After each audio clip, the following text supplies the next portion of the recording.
Trojans Live is sponsored by Pechanga Resort Casino, a proud partner of USC football. Our football roundtable is just me, Shaun, and Keely this week. That's it. Well, Cody Kessler, very important, as we've discussed throughout the year. Very important, too important for it. What do you think, guys? There's a lot of internet sort of going back and forth. A crowd that saw some red flags on Saturday, and a crowd that was like, we won by 1 million, move on to the next. You have a take? I think I'm trying to look at it more nuanced, which is not something the internet generally likes to do. That is a fact. Not a place for nuance. I do think it's interesting timing the context of this game, given that USC is about to go on the road and try to still get its first true Big Ten road win.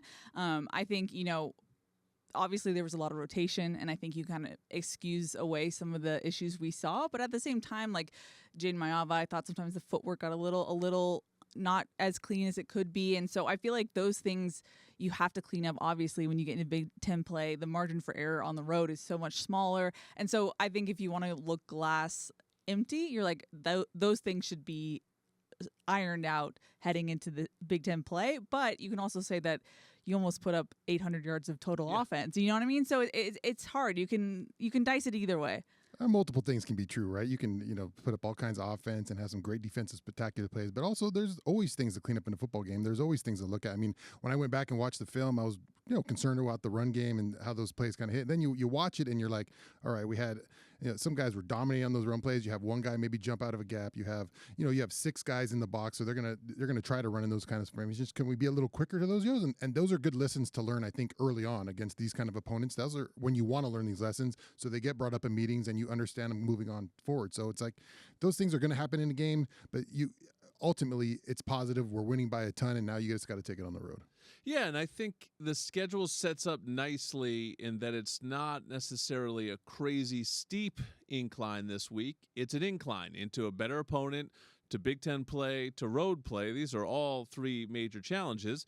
With that said, this is the team that finished last in the Big Ten last year. They swap out their coaches. Their new head coach is Barry Odom, who, if my math is correct, was Jaden Mayava's head coach at UNLV. You mentioned before we went on a connection as well. Josh Henson, who used to be our offensive line coach, is now their offensive coordinator. So, a new staff and certainly, I'm sure, some reason for optimism for Purdue, but also a rebuilding team. Yeah, if Shaun didn't dance for Coach Riley, I was going to ask him about, how much is the Henson factor? Like, he was with this staff for 3 years, and he was in those offensive meetings. How much does that matter when it comes to game planning for USC? I don't know, but I think it is interesting to see just the similarities, the overlap. Even Michael Jackson III's on this team now, so there's a lot of names that we'll see. But, I mean, Odom has the team off to a 2-0 start, best start for a head coach at Purdue since 1916, I believe. So they're off to a good start, but their opponents that they played for that 2-0, it hasn't been the greatest of opponents, so we'll see. If you're the Trojans, you got to only look at this one way. We did not get it done on the road last year. We lost to a crappy Maryland team on the road. Who cares who this team is? It's a Big Ten opponent. You got to bring your A game. They should be locked in. Like, that's what I noticed after the game, that all the players mentioned, next week we got a road game. So I know the coaching staff has already kind of hinted at, it wasn't good last year. We got to fix some things on the road, and they got to be locked in. And when you have a coach who's been on your staff and they can relate to how Lincoln runs his offense. Obviously, Lincoln is masterful in staying fresh on concepts, but those are things that are alarming. Like, hey, they know us a little bit. We got to be prepared. We got to be locked in. I don't care what their record was last year. This is our first Big Ten game, and we got to get after it. What are the keys to winning on the road in this conference? Because we did see it last year. This team struggled flying to road wins in the league. That was what that's the box they're looking to check. Now, it wasn't just them, though, to be fair. And that was my point about just in general winning on the road is very difficult. And you're going to throw in Notre Dame as well this year. And so who cares if that's a Big Ten game or not a Big Ten game? That is an extremely difficult road game as well. So sort of as Lincoln Riley said, ultimately that's how this team's going to be judged. Great teams win on the road, point blank, period. How do they get it done? I mean, it seemed like last year they were competitive, so it's not like they ever got run out of the building, but struggled to finish the games. Yeah, I mean, talking to the players off-season wise, it felt like there was a little bit of a shock value with just the Big Ten crowd and energy. So I think just the expectation of what you're going into, I think now in year 2, they know that a little bit. But also, I owed to Cody Kessler, who's not here, bringing a good run game. And I'm really excited to see what Wyman Jordan and Eli Sanders do in this Big Ten conference and see their actual debut in that sense. Yeah, and then you always got to pack your run game and defense for any of those kind of situations. So that's, having a better defense, having a run game.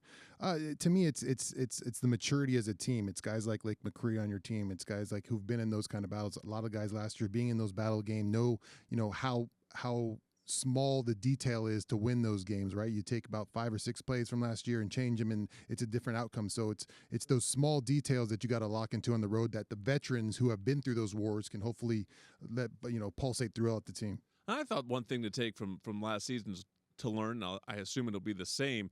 You're not going to get a lot of calls kind of either way in this league. The refs kind of stay out of a lot of it. So, you may get in a road situation where they're getting really physical with Lemon and Lane, where we're up in the booth screaming, "Where's the flag for pass interference?" They're going to have to find other ways to win the game other than 755 yards of total offense. It just, these Big Ten teams, particularly in their place, Minnesota last year, they slowed the game down, fewer possessions, you don't get a call, one turnover, and all of a sudden it's like it is a 3-point game late with a team that you feel like you should beat. So, that's what you have to be wary of on Saturday. This is a very winnable game for the Trojans, but it's still a Big Ten road game. This is a massive conference, a conference that's won the last 2 national championships. It's early on. You guys have a sense of where the league is this year, the signature win for Ohio State over Texas, but it does kind of feel a little bit open this season so far. Yeah, it feels early. You haven't seen, I don't think, a lot from any teams. Not a ton of big early matchups to really pinpoint. Obviously, Ohio State getting a win over